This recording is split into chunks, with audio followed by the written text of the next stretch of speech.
So XANDRIA goes all 80s. Interesting. I mean, I'll say specifically with respect to my adventures with them as of late, the most recent album, The Wonder Still Awaiting, has not necessarily taken me to such a contemporary placement, other than a lyrical theme, but in musical energy, it feels a little more ancient. So this is a little closer in time, but, you know, I have a sweet spot for the 80s. It's closest to the period of music that I approached when I was younger, and what built, I think, such a love and devotion for me in particular to this artistic landscape, being the late 90s to the early 2000s. So XANDRIA reinventing My Curse Is My Redemption, which is a beautiful tune on original standing, and giving it a summer 80s remix, as they call it. Okay, let's witness how this sounds, but I'm sure from XANDRIA it'll be quite interesting. In the symphonic territory, though, symphonic metal 80s style. Interesting. But a new XANDRIA addition to not only my library, but of showcase on this channel, and our next step of plenty more XANDRIA showcases, and you'll see why when we get to the destination point that I'm keeping veiled for a reason. But I think as, you know, developments start to occur, you'll start to see what I have in mind. But I'm excited for this route down XANDRIA. I knew we'd be coming back to this group pretty soon. And I had a great introduction, you know, through The Wonder Still Awaiting. That was my origin album to them. And I haven't forgotten about the experience on Initiation. I've been waiting for an opportunity to return at least to some respects. I made good on that with the last two numbers I showcased individually, being Illusion Is Their Name and The Maiden and the Child. And we're returning to it in sorts with a bit of a remix. Not what I expected, but adventurism. XANDRIA has that. I'm sure My Curse Is My Redemption will delight. 80s style. And maybe some of you have not yet been introduced to XANDRIA. Again, symphonic metal, German origin, beautiful vocals, exquisite craftsmanship on part of music. I love the instrumental balance of what they have. And Amber Ververhees, I mean, I've already spoken of the vocals lightly, but she's terrific. Her balance, her natural transitions in between as well, between melodic, operatic, and unclean, just incredible to me. The finesse, though, on her voice. Glamorous talent to entertain. I think for any first initiates to XANDRIA's work, you'll say the same. I will say it's an advantage to you to go listen to My Curse Is My Redemption in its original state first. It's an exemplary number and quite an inspirational one. Deep connection I have with that piece in particular, especially on many subsequent listens. It really speaks to me. So we'll see if the 80s one has the same potential. I don't know. And I forget exactly at the moment. I think there was a collaborative artist attached to this. It's not credited in the name of the file I have referenced. Hang on a second. Let me look this up. Just, again, to make sure I'm getting the full picture here. Yes, this one features the talents of CANTTIAS. I'm not familiar with that name. First introduction. I love that about collaborations. Endless networking. Fresh discoveries. Quite typical of my journey with musical adventurism, which I love humoring, especially in company. First love in my life, and I do believe it is enriched in the musical consumption process. We want to call it that, to entertain them in company. From however we approach. Longtime fans, I know some of you fit that billing, or any fresh initiate listeners. If you are a fresh standing with XANDRIA, I think you're going to be in for a fun time. And I hope this one is an advantage to you. Again, XANDRIA going all 80s. Let's witness it together. Unexpected, but with this group, quite welcome.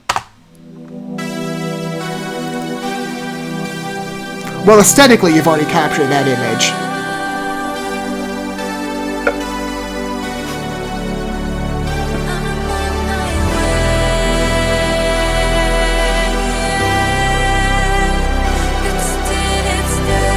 As beautiful as it was first Initiation, at least on the opener, closely married.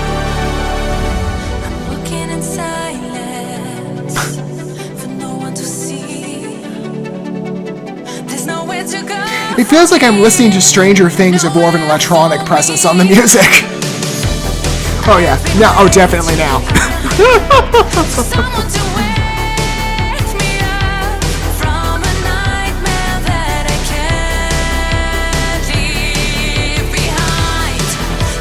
Works. Perfectly adapted. Those synths again are a distinctive choice to immediately evoke that feel. It's a familiar beat. It's not bad though.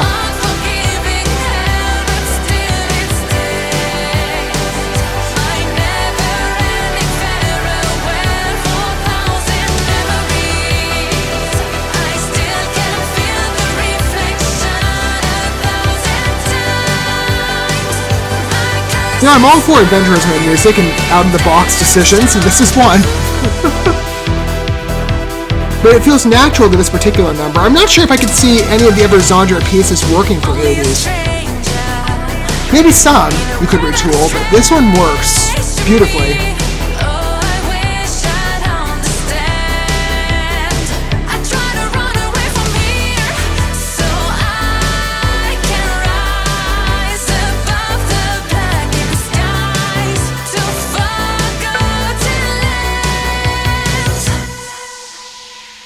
And not much is stripped from the original other than, again, giving it a whole new facade with the electronic synth emphasis. It's still closely in tune.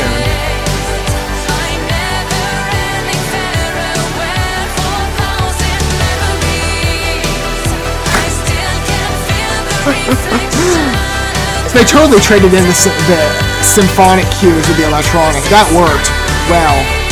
That triple step beat. We'll probably see that return soon.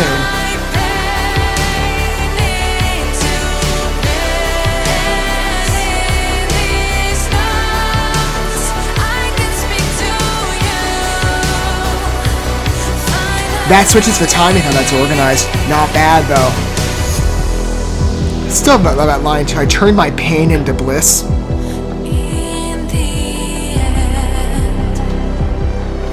I love songs that act as positive therapy. This one does. Even if it's 80s chic, it still works.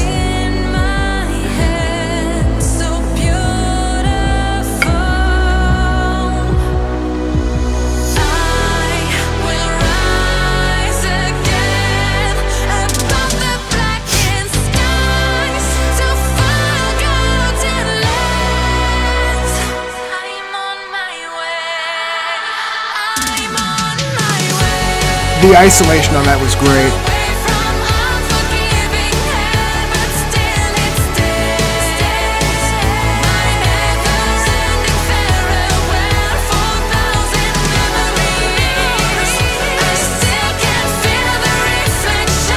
This is great.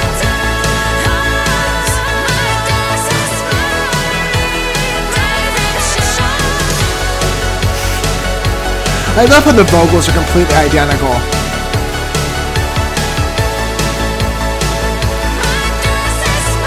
Nothing shed, other than just a complete tonal switch.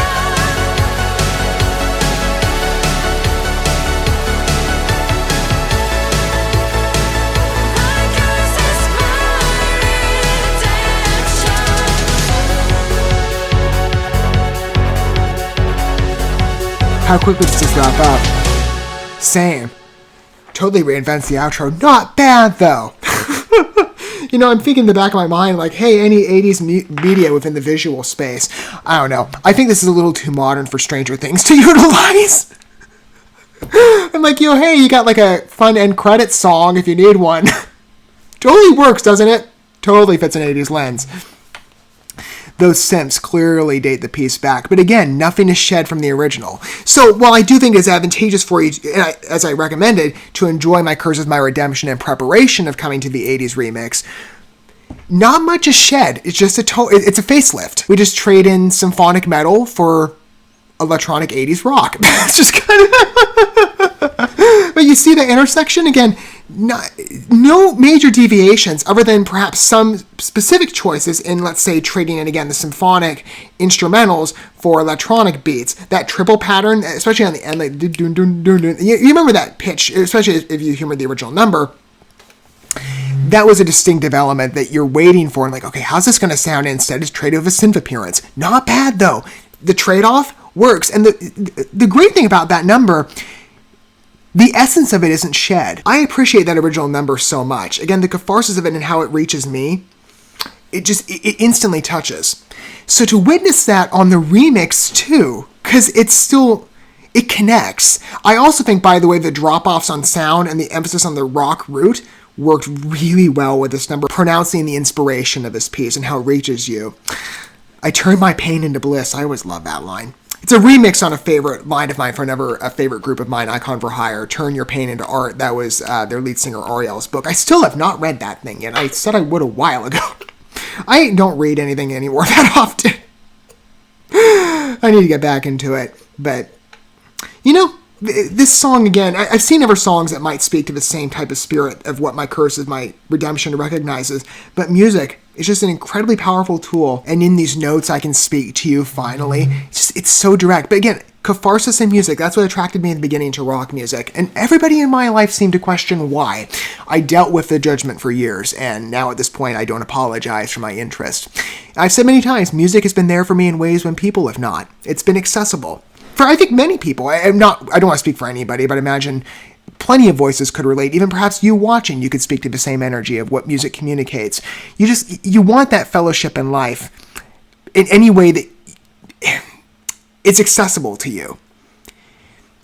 Pieces like this, perfect integration in my opinion. It just connects immediately. Oh man, I love the inspiration of it. Speaking of the quality of the remix, it's fantastic, but main takeaway from me, that's not lost. The resonance and the inspiration of the original number are still just as present here, if not vocally stronger, because again of the isolation and the drifting off on the instrumental side within those verse constructions. It's a dense piece in what it offers, right? It's an incredible boast of talent and experimentation with XANDRIA. XANDRIA goes 80s. Works. Let's see if maybe future endeavors take on the same track record. I don't know. Maybe they'll go 90s next time or 70s. Maybe this is just the first taste in what's to come. But I'm curious to hear more application of different XANDRIA numbers transfixed to different eras of time. I think it works. I'd love to hear if that agreement is shared with you down below. Or maybe, music is a subjective experience, so perhaps opinions might differ. And whatever angle you approach, longtime fan, initiate listener, what are your thoughts on My Curse is My Redemption, 80s style? I think it's great. I'm open to more opportunities, and I hope maybe someday we get some new remixes to different time periods. That's a great idea. And with the competency expressed with this invention, I'm game for more. We'll have to see. But XANDRIA, always a pleasure to recognize. More to come, in fact, in our journey together, as promised, but this was a nice pit stop, in my opinion, to our fresh in appearances days with this group. Wonderful track. Loved it. I hope you did too. Thank you so much for watching this video. Before you bounce, feel free to drop a like and comment, subscribe to this channel with a ding on the bell, and share this video with your friends. And consider checking out the description here. There you'll find links to my other channels, as well as addresses to my other social media accounts and ways you can help support my work if you feel so inclined. May God bless you, and looking forward to when our paths cross again.